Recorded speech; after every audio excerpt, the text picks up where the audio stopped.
Hello friends. Last video में हमने जो हमारे संविधान सभा की जो 8 बड़ी बड़ी समितियां थी उनके बारे में पढ़ा था और मैंने बताया था कि 8 में से जो सबसे इम्पोर्टेंट है वो है प्रारूप समिति, जिसके अध्यक्ष थे डॉक्टर भीमराव अंबेडकर। तो आज की वीडियो में हम देखेंगे कि जो प्रारूप समिति थी उसमें कौन कौन सदस्य थे। तो जो प्रारूप समिति है ये सबसे इम्पोर्टेंट मानी जाती है हमारी संविधान सभा में या हमारे संविधान में। तो इसका जो गठन है, इसका गठन होता है 29 अगस्त 1947 में। ठीक है, इसका गठन कब होता है? 29 अगस्त 1947 को।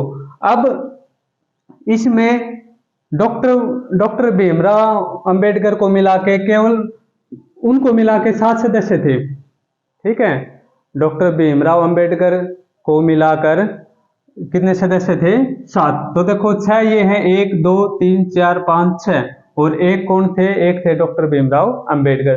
तो टोटल ये जो समिति थी इसमें कितने सदस्य थे? 7। अब ये कहाँ से चुन के आए हैं? मैंने जो संविधान सभा की जो एक वीडियो थी उसमें बताया था कि पूरा देश उस टाइम पे ब्रिटिश प्रांत और देशी रियासतों में बटा हुआ था। तो जो चुनाव होके आते हैं ब्रिटिश प्रांत से, तो प्रति 10 लाख से एक सदस्य का चुनाव होता है। तो अलग अलग क्षेत्रों से चुनाव होके आते हैं।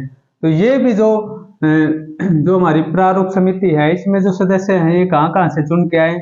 तो देखो, हाँ एक और बात, ये जो सदस्य है ना इनमें से ये जो चुनाव हुए हैं, कांग्रेस पार्टी थी मेन, तो कांग्रेस पार्टी को 208 सीटें मिलती हैं। ये जो पूरे जो संविधान सभा है इसमें कांग्रेस पार्टी को कितनी सीटें मिलती हैं? 208।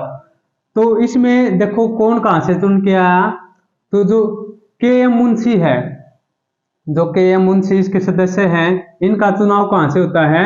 बंबई से। कहां से होता है? बंबई से। उस टाइम पे बंबई का मतलब आज की जो मुंबई है वो नहीं है। उस टाइम पे गुजरात का हिस्सा, महाराष्ट्र का हिस्सा, इस पूरे हिस्से को बॉम्बे प्रेसिडेंसी बोलते थे। क्या बोलते थे? बॉम्बे प्रेसिडेंसी। बाद में क्या होता है? 1 मई 1960 को इसमें से 2 राज्यों का गठन होता है। एक बनता है गुजरात, जो इस प्रेसिडेंसी में जो गुजराती भाषा बोलते थे उनके लिए गुजरात राज्य का गठन होता है, और जो मराठी बोलते थे उनके लिए महाराष्ट्र राज्य का गठन होता है। इस प्रकार 1 मई 1960 को ये जो प्रेसिडेंसी है इसमें से 2 राज्यों का गठन होता है। तो जो के.एम. मुंशी है इसका चुनाव कहां से होता है? ये कहां से चुने जाते हैं? बंबई से। फिर इसके सदस्य होते हैं मोहम्मद सादुल्ला। इनका चुनाव कहां से होता है? इनका चुनाव होता है असम क्षेत्र से। जो असम क्षेत्र है, आज का असम वो असम नहीं है, उस टाइम पे असम का क्षेत्र बहुत बड़ा एरिया था। ठीक है, तो असम के क्षेत्र से मोहम्मद सादुल्ला का चुनाव होता है। और ये कौन सी पार्टी के थे? ये थे मुस्लिम लीग के। और ये जो के.एम. मुंशी है ये कौन सी पार्टी के थे?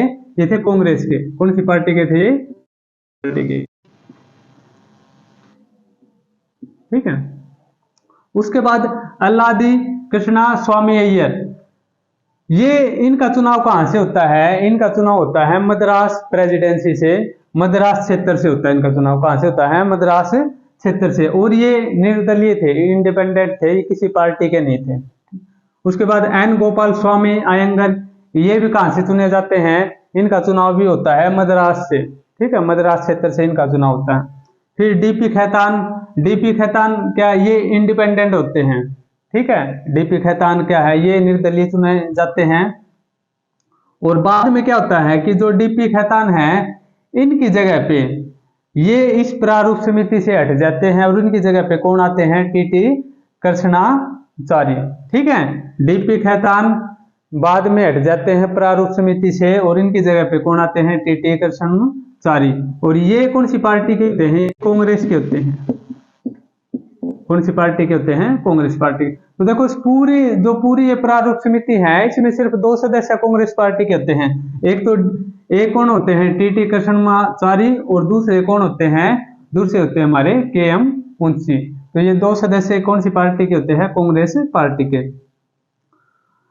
और कौन थे इसके सदस्य? बी.एम. मित्तर थे। बाद में बी.एम. मित्तर भी हट जाते हैं और इनकी जगह पे कौन आ जाता है? एन. माधव।